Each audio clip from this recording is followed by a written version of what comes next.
What's up guys, welcome back to another update. Today's update is on the Caddy. If you've watched the previous video, you'd have known that I have now painted the engine bay.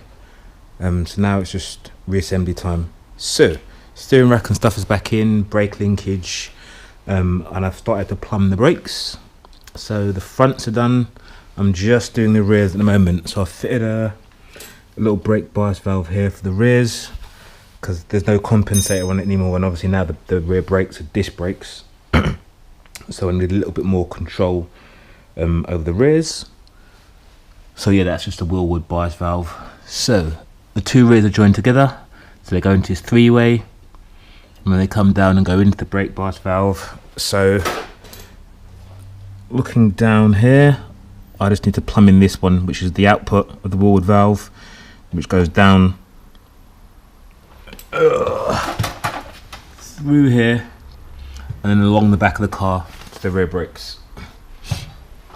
So I will put the camera down, and that's the point actually, 1 second. Yeah, no, I've marked with a little black mark just there, going to cut. So I'll take this brake pipe out and then flare it and stuff and show you how I'm doing that. So yeah, I'll put the camera down, gives 2 secs.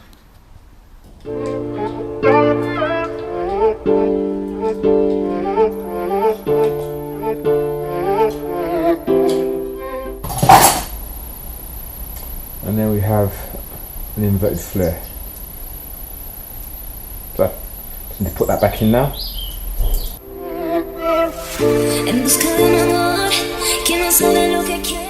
Right, done.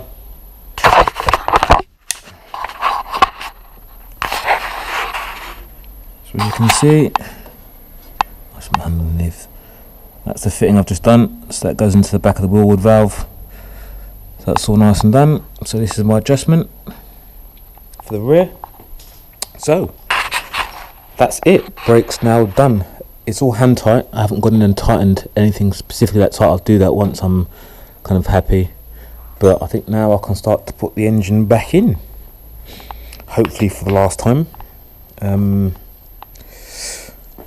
I can finish putting in all the linkage bars stuff when the engine's in. I'm not in a rush to do that now specifically.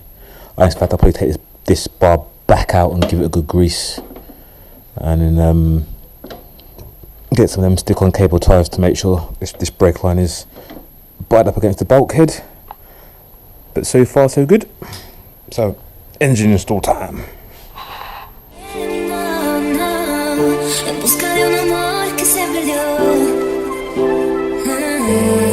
Si quieres la verdad, ven y busca mi belleza. No te desesperes, no más.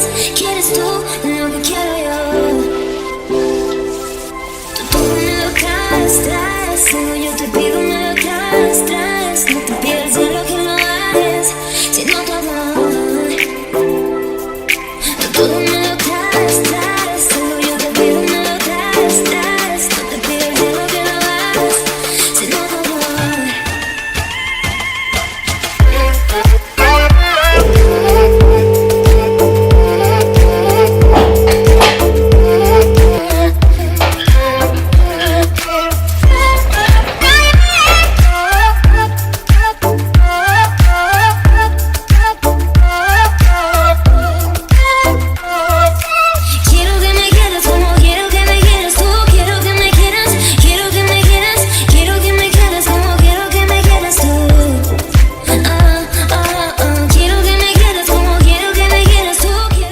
Okay, engine's in.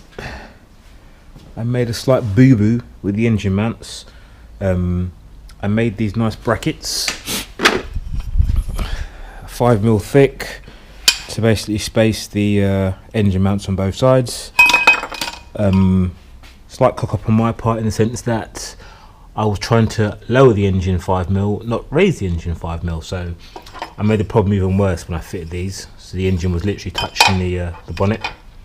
So back in are these 5mm washers. So I now need to make some different spaces to go in between these two mounting points to drop the engine down, rather than underneath this point, which raises the engine 5mm, which is not what I wanted, but you live and learn.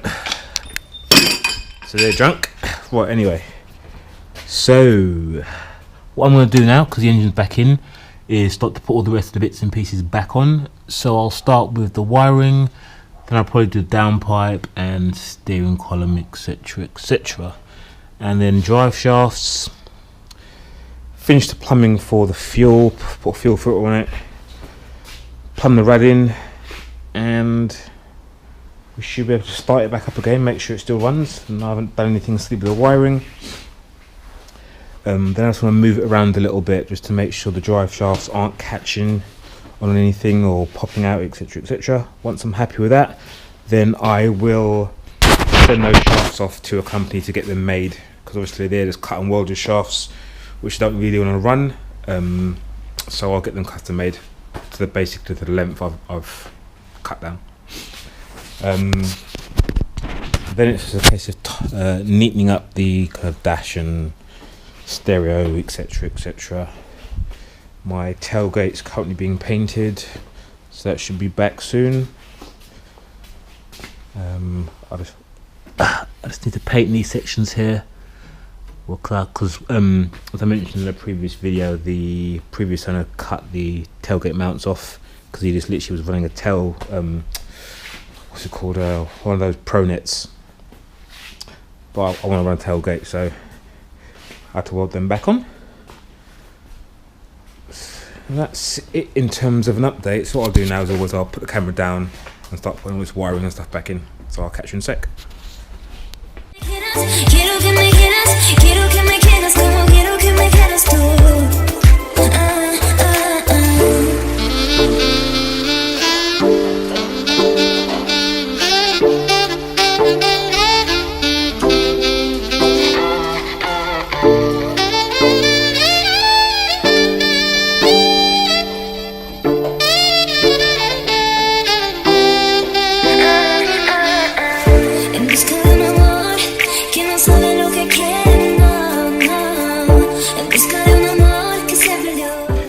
Right, another quick update. Obviously engine and stuff is in.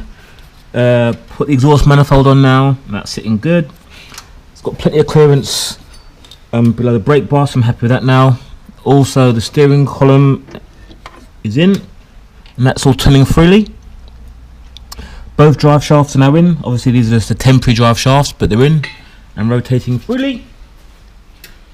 Still left to do is put the rad in, but I've made up the line for the clutch, for the hydraulic clutch, which is here. Just goes kind of up and through the bulkhead and then goes across the back of the bulkhead. All the brakes are plumbed in. The electrics are in this side in the engine bay. I've got to put the cabin harness in. Brakes are on. As you can see here, calipers are on.